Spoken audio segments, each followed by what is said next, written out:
네, 안녕하십니까. 금자남TV 구독자 여러분. 네, 이번 영상은 지난 영상에 이어서요, 액티브 운용에 대한 부분들 조금 더 부연 설명을 좀 해볼게요. 그 앞선 시간에 액티브 운용에 대한 이야기 하면서 매매하는 것과 매매하지 않는 것, 어떤 게 과연 좋은 전략이냐라는 이야기를 하면서 계속적으로 매매하는 게 초과적인 이익을 낼 수 있으니까 액티브 운용 괜찮은 방법이다, 나쁘지 않다, 이런 이야기를 했었는데, 그렇다면 매매를 해서 우리가 항상 이기기 힘들잖아요. 그럼에도 불구하고 지속적으로 액티브 운용, 즉 매매를 계속 한다라는 건 분명히 어떤 근본적인 방법이 있다는 거예요. 가치평가 기억나시죠? 제가 워렌 버핏 이야기하면서 가치평가에 대한 이야기까지 드렸어요.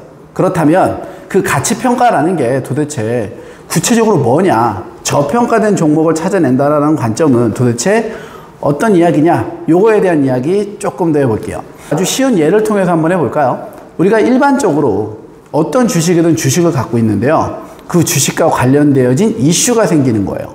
뭐 그 이슈라는 건 긍정적인 이슈가 될 수도 있고 부정적인 이슈가 될 수도 있어요. 예를 들자면 무언가를 개발하는 회사인데 전 세계에서 아무도 개발하지 못한 뛰어난 물건을 개발해냈다 이거예요. 우리 최근에 있었죠. 초전도체라는. 인류가 이것만 개발하면 인류의 어떤 문화나 또는 인류의 과학이나 인류의 모든 환경이 혁신적으로 바뀔 만한 그러한 발견을 이루어냈다라는 이슈가 생겼다고 가정을 해볼게요. 그러면 그 회사의 주가는요, 하늘이 높은 줄 모르고 계속 올라갈 거예요. 하지만 여기서 우리가 생각해야 될 것 분명히 한 가지 있다는 거죠. 신기술 개발을 했지만 그 신기술이 당장 회사 이익과 직결될 수는 없다는 거예요.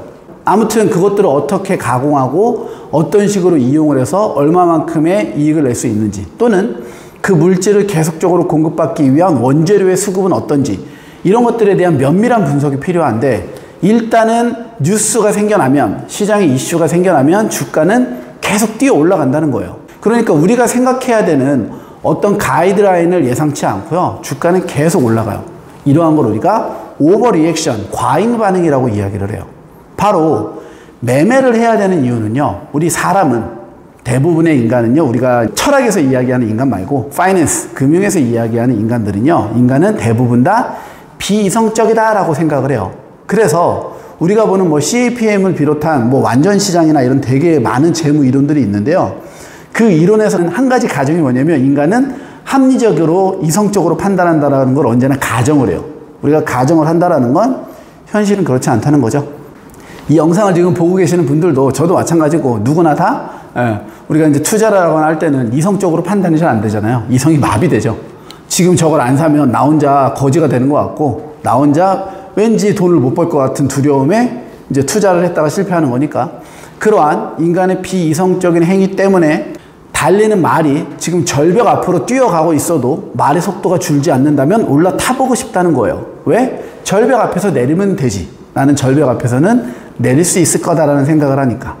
그러한 투자자들이 대부분이기 때문에 그러한 투자자들의 성향이라던가 투자하는 패턴을 이용을 해서 과잉 반응이 걸린, 즉 주가가 너무 급격하게 올라가는 주식들은 갖다가 팔아버리라는 거예요. 거꾸로 팔면 이익을 못 보니까, 그렇죠, 숏 포지션에 들어가야 된다는 거예요.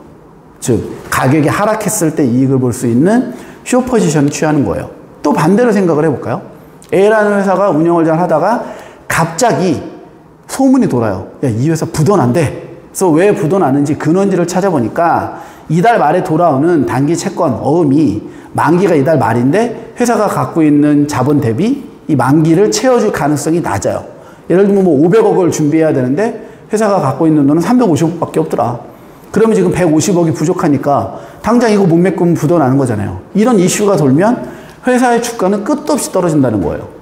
그 500억을 은행에서 연장을 해줄지, 또는 받을 대금이 있는지, 또는 이 회사가 원래 갖고 있는 기술력이 얼마만큼인지, 뭐 기술담보대출도 받을 수가 있는 거니까, 이러한 것들은 생각하지 않고 일단은 부정적 이슈 생기면 끝도 없이 떨어진다 이거예요.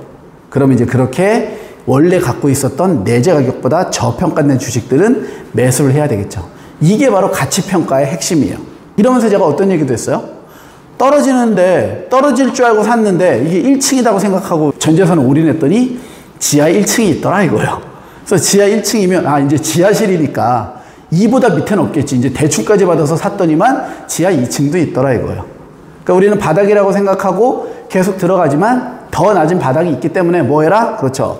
분산 투자하고 포트폴리오 구축하고 시점 타이밍 나누어서 투자해라. 이런 이야기 여러 번 강조했었고요. 요게 이제 그렇게 해야 되는 이유가 방금 설명드렸던 이런 과잉 반응 때문이에요. 그래서 우리가 이런 과잉 반응을 이용을 해서 역투자, 즉 가치 투자, 역투자 똑같은 내용들이에요. 남들이 다 살 때 갖다 팔고 남들이 다 갖다 팔 때 나는 사는 거예요. 이런 거를 역투자 전략이다라고 이야기를 하고요. 요걸 이제 우리 워렌 버핏이 가치 투자자, 가치 투자 방식이라고 해서 우리에게 알려줘서 가치 투자자가 되자라는 이러한 용어들이 상당히 이슈를 끌고 유행이 된 적이 있었겠죠. 자, 그러면 이제 마지막 정리 한번 해볼게요. 그렇다면 그렇게 떨어진 애가 끝도 없이 떨어질 수 있다고 그랬잖아요. 지하 2층, 3층, 4층, 5층. 꼭대기도 10층이 끝인 줄 알았더니 20층, 100층, 200층 이렇게 올라갈 수 있는 거고. 그렇다면 더 올라갈 수 있는 애를 갖다가 숏 포지션 취해서 큰일 나고 더 떨어질 수 있는 애를 갖다가 롱 포지션 매수해서 큰일 난다면 과연 이러한 가치 투자, 저평가하는 방법이 언제나 승리하는 게 맞니? 라는 이야기를 했을 때요. 요거에 이제 또 다른 이론적 측면 하나는 우리 평균 반전, 평균 회귀라는 이론이 있어요. 언제나 모든 자산들은요. 사이클에 의해서 언젠가는 평균값으로 회귀해서 돌아온다는 거예요.